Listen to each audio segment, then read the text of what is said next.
一條視頻帶你搞明白排隊問題。Hello， 大家好，我係 VIP Think 嘅 Cycle 老師，而家喺評論區留言試堂，咁仲可以領取免費試堂喎。OK， 好，今日我哋嚟講排隊問題。排隊問題咧大致分為呢3種類型嚇。第一個咧係已知有幾求總數，第二個係已知第幾求總數，第三種咧係已知整體同埋部分要求另外一部分。咁我哋首先嚟睇第一種題目先。第一個題目係咁嘅，佢會同你講小夥伴喺度排緊隊等車，如果咪咪貓前面有8個人，後面有5個人，咁請問總共有幾多個人呢？好，咁呢一類題型咧係比較簡單嘅，因為佢好直接啦，佢就話咗俾你知前面有幾多，後邊有幾多，咁我哋只需要用加法將佢哋加起身就 OK 啦。好，但係大家要注意喎，除咗前面同後面之外，我哋仲有一個主角，千祈唔好忘記佢喎，就係咪咪貓。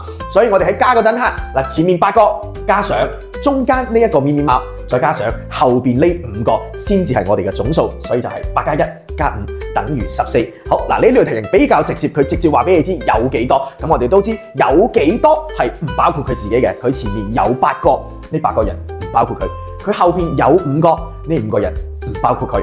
好，跟住第二種類型嘅題目開始有少少變化啦，我哋睇睇第二種，佢會咁同你講嘅，一排冰柱擋住咗小夥伴嘅路，咁啊呢條紅色嘅冰柱咧，佢係排從前往後數排第6。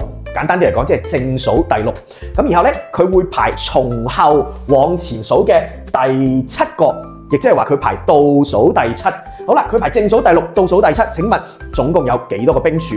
咁同啱啱唔同嘅係，啱啱佢直接話俾你知前面有，後邊有，照加就得啦。但係今次佢話佢排正數第6，咁請問呢個6入邊包唔包括佢自己嘅？嗱，呢個6入邊咧係包括佢自己嘅，佢排第6，亦即係話我哋數到佢先至係6，同樣嘅，佢排倒數第7，即係話我哋倒住數到佢先至係7。咁如果我哋直接將6同7加起身，就會有一個問題，重複咗。呢個6入邊數咗佢一次，個7入邊又數咗佢一次，6加7就數咗佢2次。所以我哋仲需要做多一步，就係減1，因為呢一條紅色嘅冰柱，我哋只需要數1次就夠啦。所以呢條算式係6加7減1，將佢哋嘅排名加起身，將佢哋第幾加起身，然後將多餘嘅部分減去就 OK 啦。呢個係第二種類型，佢話俾你知佢排第幾。咁大家注意，排第幾係包括埋佢自己，數埋佢先至有咁多。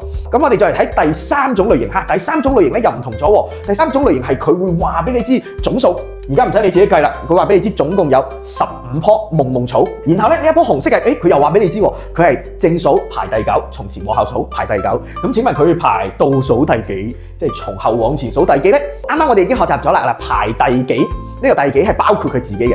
佢想問倒數第幾，其實係咪即係問你後邊有幾棵？係包埋佢嘅情況下。